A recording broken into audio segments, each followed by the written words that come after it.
Maniacs. My name is Mex. What's up, Maniacs? My name is Mex. I'm a wrestling fan, a wrestling enthusiast, a WrestleManiac, if you will. And today we are discussing Monday Night Raw. It is the fallout from the pay-per-view the night before, Hell in a Cell. And we didn't really get much in the way of advancing storylines. They've kind of pushed the majority of what happened to Hell in a Cell to one side. I guess SmackDown had the better showing at Hell in a Cell. And we are kind of looking straight now at Survivor Series, but we're still holding on to a couple of things on Hell in a Cell, which we will talk about today. So if you want to see what happened, stay tuned. Right here at WrestleManiac UK, I discuss everything that is WWE and AEW. So if this sounds like the place for you, make sure you hit the subscribe button and make sure you click the notification bell so you get notified every time I drop a new video. And obviously, if you're watching on Facebook, like as well, please. As well, like on YouTube as well. It helps a lot for these videos to do very well and for more people to see them. So, ladies and gentlemen, without further ado, let's get into the review. So the show kicked off with the former WWE champion, Drew McIntyre, came out, and he was really in kind of like a jovial mood or an all right mood for someone that just lost the WWE Championship, their title that they've held for over 200 days. He seemed to be okay with it. Did say that, I'm going back for it, but he seemed to be all right with it. And then he was interrupted by Miz and Morrison. And obviously, Miz is the Money in the Bank briefcase holder right now. He came out happy as ever, strutting his stuff down the aisle and all of that kind of stuff. And Miz was basically saying that Drew McIntyre is lucky that he is no longer the champion because Miz doesn't have to cash in on him. And Drew was like, are you guys for real? Like telling these guys, pick your words very carefully. Yeah. Pick your words very, very carefully that tonight is not the night to piss me off, basically. But these guys kept going, running little jokes. And I think the one that really hit the nail was Morrison said, I hope you don't have to wait another 19 years before you get an opportunity. And that was it. Drew McIntyre went off, headbutt to Miz, kind of like a jab kind of punch to Morrison. They kind of went a little bit of a back and forth. Drew McIntyre had the upper hand, but they got away. And then I think Drew McIntyre has set up a match with WWE Authority, of course. He set up a match against Miz later on in the night. So we will get back around to that in no time. So yeah, the first match of the night, it was AJ Styles versus Jeff Hardy for a qualifying position, the first qualifying position for the Survivor Series men's team. Now, AJ Styles came out with Jordan, Big Jordan, because his surname is a mission. I'm sorry, Jordan. We're just going to call you Big Jordan, Big J maybe. And he was saying, that why do I have to qualify? I'm AJ Styles. Everyone knows what I've done around the entire world. And yeah, he just didn't see the point in having to qualify. However, he said, I'll get the job done. His opponent was Jeff Hardy. He took a jab at Jeff Hardy, all the drinking stuff. Very boring at this stage, but that's what they keep doing. So he took that jab at Jeff Hardy. Jeff Hardy came out and they had a pretty solid wrestling match. We've seen these guys mix it up a bit on SmackDown in recent weeks, just before the draft, before the split. They were both involved in the Intercontinental title picture along with Sami Zayn. So and yeah, these guys know each other from way back, TNA even, so decent match. AJ Styles in the end, he got the win. AJ Styles won with a phenomenal forearm, and AJ Styles will now be the first member of Team Raw at Survivor Series. So I think there was another 2 qualifying matches on the night, which we'll get into. But yeah, AJ Styles here really kind of taking up the first position, the captain's position, maybe. I don't know. I guess time will tell. We will see if that really is the captain's position on the card. Next up, we had 24/7 title scene match. It wasn't 24/7 title on the line, but we had Lince Dorado, Gran Metalik, Lucha House Party taking on Tozawa and Drew Gulak. And for some odd reason, R-Truth thought it would be a good idea to come down to the ring and kind of see proceedings and scout these guys that all want his title. Obviously, once he came to the ring, he became a target. Everybody wanted to get their hands on R-Truth.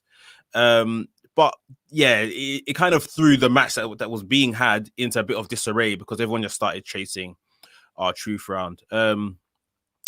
So yeah, that kind of just went to nothing, if you want to put it that way.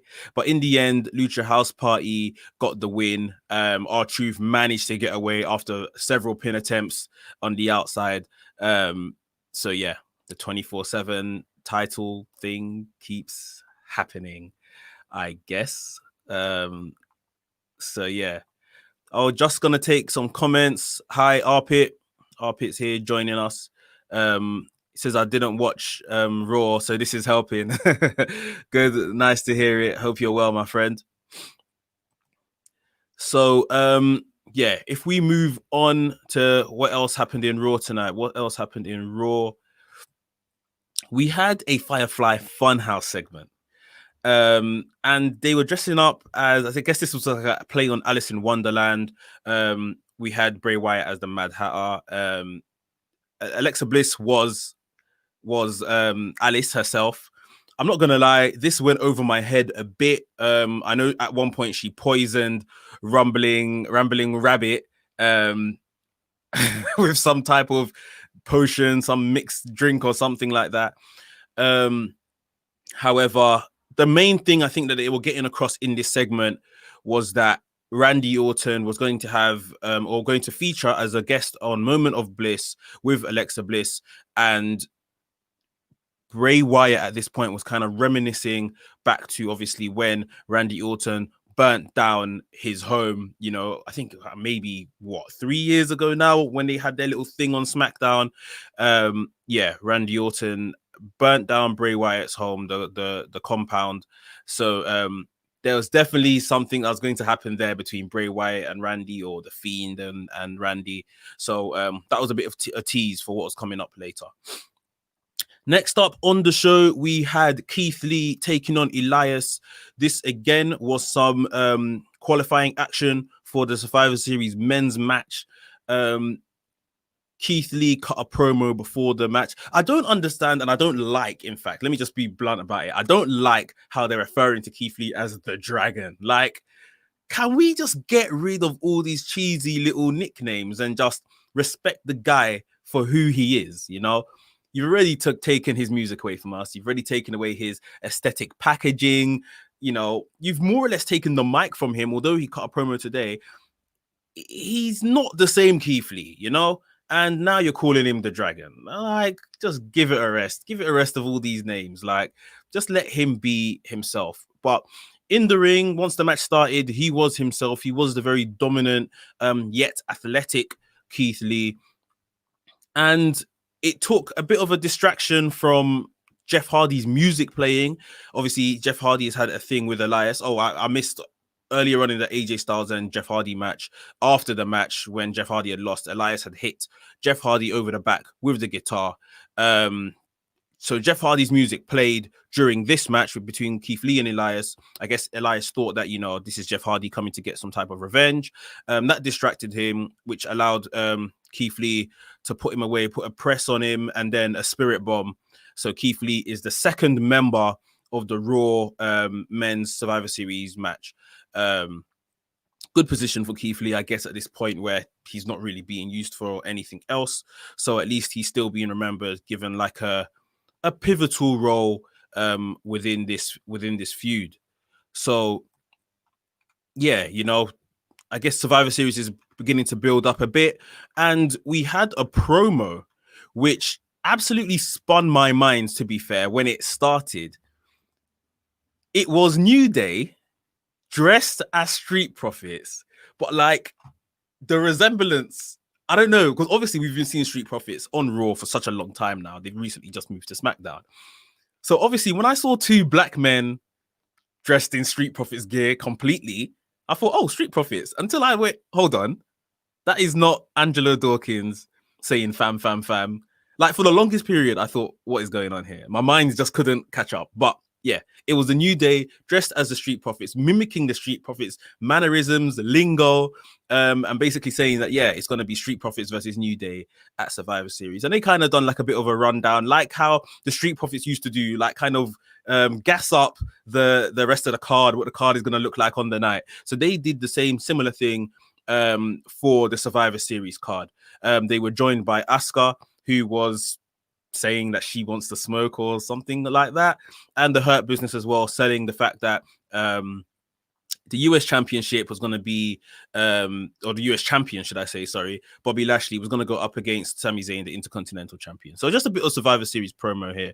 But yeah, New Day dressed as Street Profits. I'm sure we're going to see some rebuttal on SmackDown from the Street Profits. So this could get pretty interesting. Next up on the show, we had Retribution taking on Hurt Business in a elimination styled match, 4-on-4. Why they're just not saving this match for Survivor Series is beyond me. I don't really know. It makes perfect sense, but hey, WWE doesn't tend to make perfect sense. So we move. And this match was going just, regular kind of tag match in the early stages, until Mia Yim, known as Reckoning, entered the ring and started to fake a seizure, fake a fit of some sort. She was literally rolling around the ring, like clawing at herself, like she wasn't well.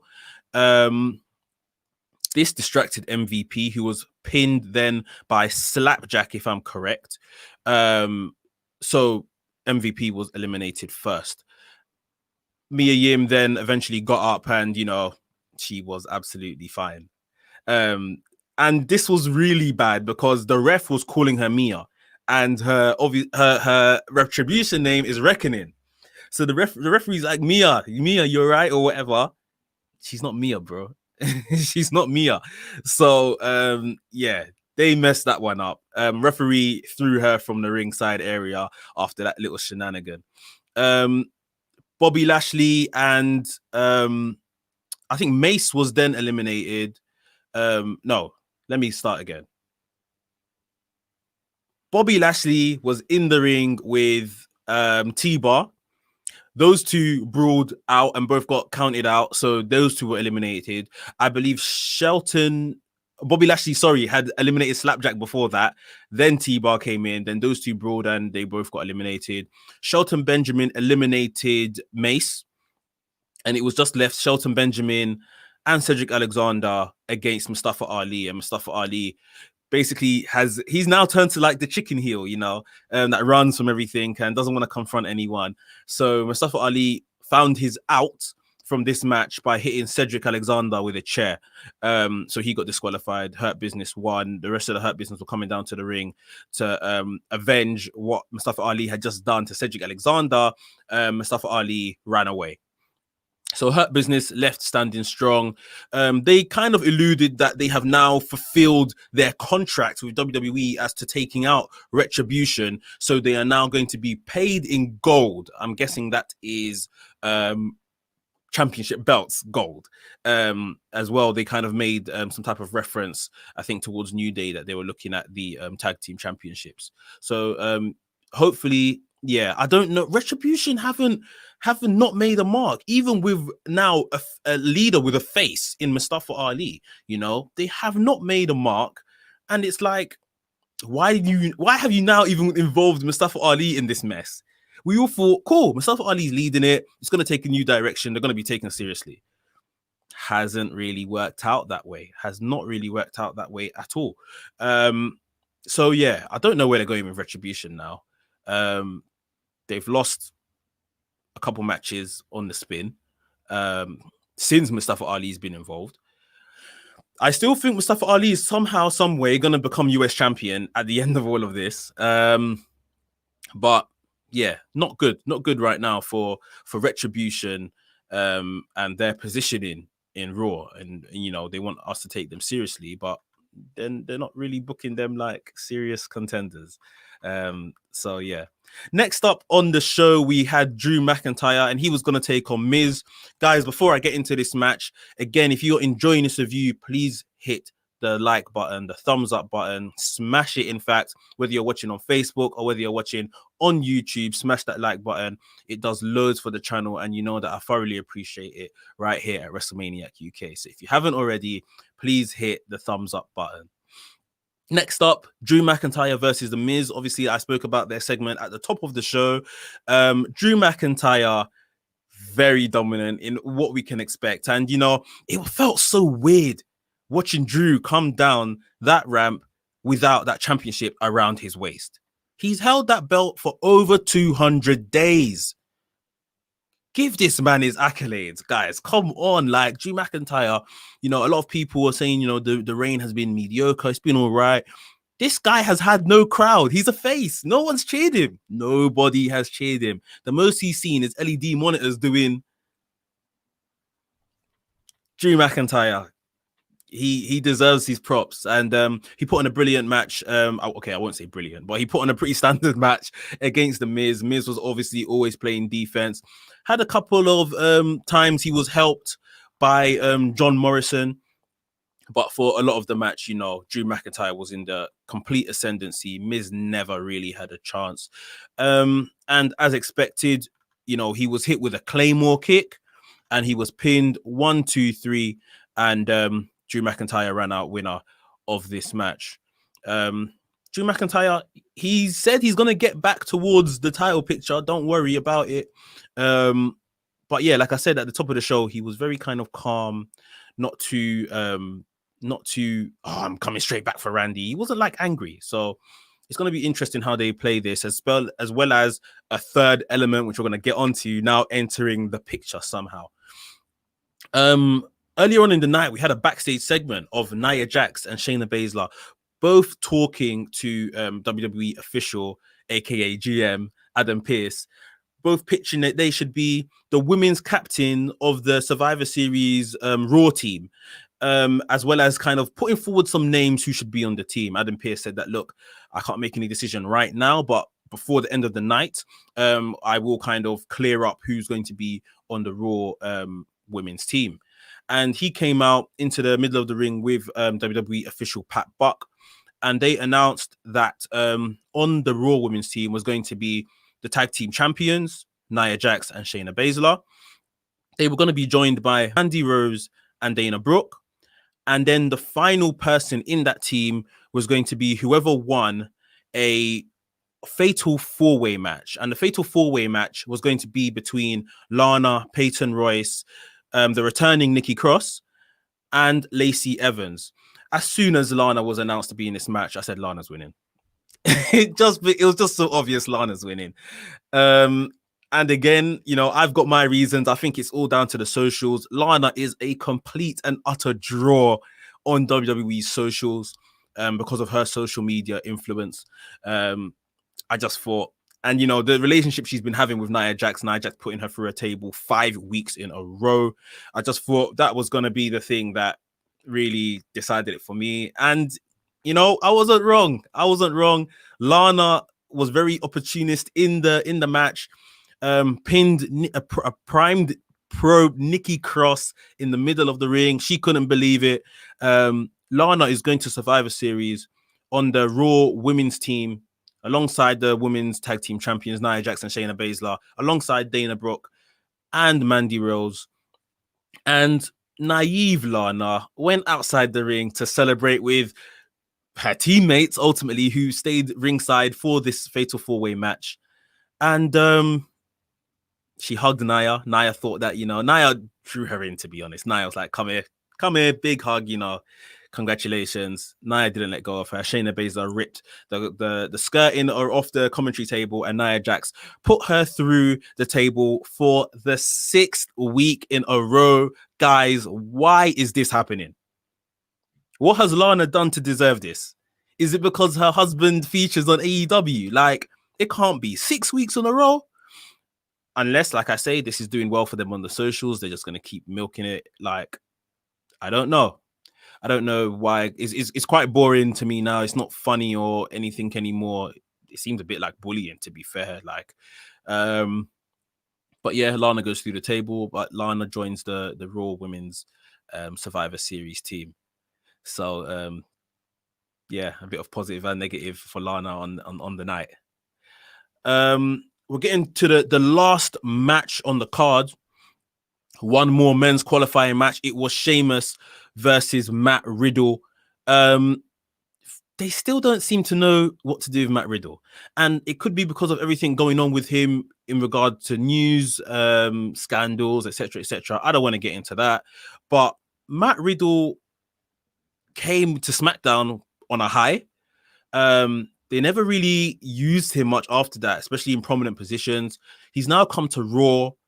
And again, I thought, okay, you know, Matt Riddle against Sheamus, every chance Matt Riddle might win here and join Keith Lee and AJ Styles on the men's Survivor Series team. And these two had a pretty good match, strong hitting match, you know, as you can imagine. Sheamus, very kind of strong styled in his ways, and Matt Riddle, you know, that MMA background always comes into effect. But Sheamus got the win here. And it did surprise me a bit. But then once I remembered who was up against, I thought, you know, Matt Riddle, like I say, he's not really being rated, not really being put into prominent positions. So doesn't surprise me in the end. Matt Riddle, 2 weeks in a row since being on Raw, 2 losses. Not great. Lost to AJ Styles last week, lost to Sheamus this week. And I guess Matt Riddle, I'd just rather them not use him than he gets used like this, you know. Just don't put him on TV. If you're waiting for all the scandals and things and all that stuff to die down, just don't put him on TV. Same thing that, you know, I've said in the past with Velveteen Dream. Just don't put him on TV.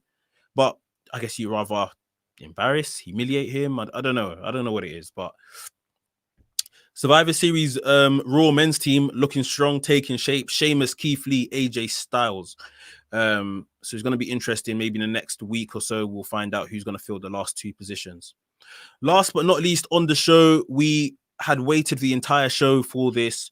Randy Orton was a guest on Alexa Bliss's Moment of Bliss. And can I just say, Alexa Bliss is just playing this role of possessed girl so well. She is so entertaining to watch. It's kind of creepy to an extent because she's just doing it so well. Like, you know, I think Alexa Bliss has always been a shining star for WWE. They always give her things. She does so well with them. A lot of people talk about her ability in the ring, which I don't think is that bad, but I think she's a big part of WWE. They rate her highly, and in an instance like this, in a story like this, you can see why they really do like Alexa Bliss. Randy Orton came down to the ring and just kind of halted the interview where it was and said, "Look, I'm going to ask you this once. Where is the Fiend? I know he is lurking somewhere. He's around. Where is the Fiend?" And Alexa Bliss laughed. You know, it wasn't answered the question because Drew McIntyre came and got involved. So Drew McIntyre came down to the ring.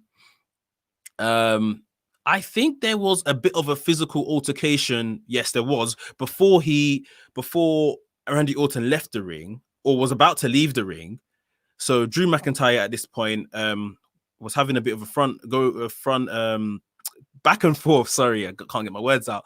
Drew McIntyre, Randy Orton having a bit of a back and forth in the ring. Alexa Bliss was up on the top turnbuckle, just laughing her head off at these two guys going at it. And all of a sudden, things start to break down in the arena. Music, lights are off, and the impending arrival of the Fiend was there. Now, at this point, Drew McIntyre was standing dead in the middle of the ring when the lights came back on, the red light. Randy Orton had made his way onto the entranceway, but we were only seeing one particular angle of Randy Orton, which led us to believe that this man, the Fiend, was behind him, and that was the case. Randy Orton knew this was the situation. So Randy Orton at this point had 2 choices. Do I turn around and face the Fiend, or do I head back to the ring and take on Drew McIntyre? And it was a no-brainer in the end. Randy Orton headed back to the ring to take on Drew McIntyre. The Fiend just kind of walked off. He wasn't shown on screen, but there was a little bit of a glimpse of, I guess, the overall arena where you could just see the Fiend walking back into the backstage area. And Randy Orton and Drew McIntyre just had a complete scrap, a fight in the ring and around the ring area to end the show. So Drew McIntyre very much still in the title picture. The Fiend basically confronting Randy Orton and, re-entering the title picture in that sense over on Raw, the WWE Championship now. So Randy Orton is probably going to be taking on Roman Reigns at Survivor Series, but there is a lot of moving parts around that. Maybe the Fiend is going to be the reason that Roman Reigns beats Randy Orton at Survivor Series, because we all know that's happening for sure. Randy Orton ain't beating Roman Reigns, not in this form. So maybe the Fiend will cause a distraction that will make Roman win. Who knows? But and even now that I say that, the Fiend, doesn't he want Roman's blood as well? Roman beat him for the title. Interesting. I guess we'll see how that pans out. But ladies and gentlemen, that was Raw. I don't know what you guys think. I thought the show was okay, nothing special really. SmackDown is the better show these days. But I thought it was good. It was a decent show. Like I say, we're moving towards Survivor Series, and the traditional Survivor Series matches are beginning to be put together. The elimination tag match. Then the rest of it will be, belt versus belt across the two shows. NXT seems exempt from Survivor Series this year. If anyone knows why, or anyone has their reasons why, guys, put it down in the comments. Let's have a discussion about it. I think it was a bit weird last year when they involved NXT, and then obviously War Games was very close, and then it's like on one show everyone's hating each other, and on one show they're all tagging together to go against the rest of the brands. And obviously AEW just launched around this time last year, so maybe that was to really put NXT on the map as well. But yeah, no NXT at Survivor Series this year, it looks like. But yeah, that was Raw. Guys, let me know what you thought of the show down below in the comments. Make sure you've hit the thumbs up button on Facebook or on YouTube, wherever you're watching. And guys, if you're new here, welcome to the channel. Make sure you subscribe to the channel and hit the notification bell so you get notified every time I drop a new video. And that is it. WrestleManiac UK signing out, and I will see you soon.